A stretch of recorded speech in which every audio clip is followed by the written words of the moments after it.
50% of all treated root canals. However, standard root canal treatment does not specifically address this issue.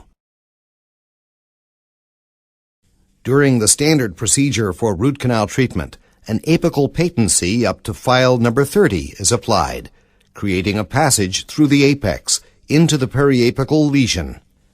Then an apical stop is made by using a file number 40, positioned at 1 millimeter coronal to the apex. After a stabilizer is placed over the orifice opening, the first of two apexum tools, called the NITE ablator, consisting of a specially designed nitinol blade concealed within a nitinol sheath, is inserted through the canal up to the previously created apical stop. The nitinol sheath is then cemented to the crown, and the ablator is pushed through and beyond the apex into the lesion.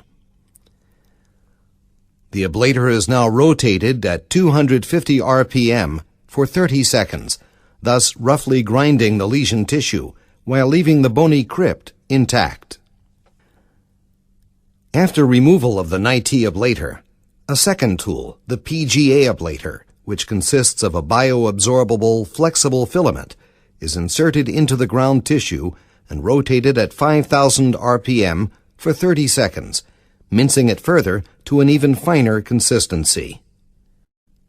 The PGA ablator is removed, and a 30-gauge needle is inserted through the canal.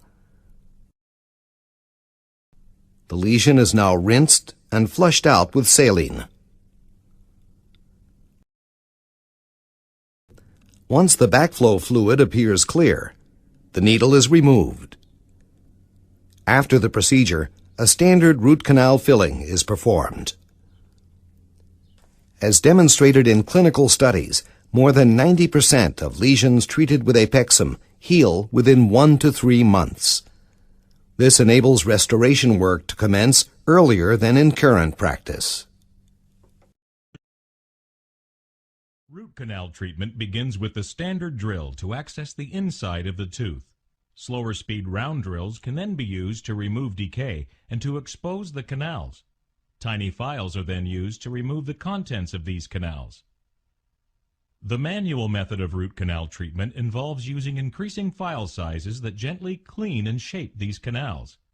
A tooth may have 1 or more canals. Using the manual treatment method of filling the canals involves checking the cone size, then placing rubber cones covered with a liquid sealer into the canals. Once enough cones have been placed, spreading instruments can then be used to compact the cones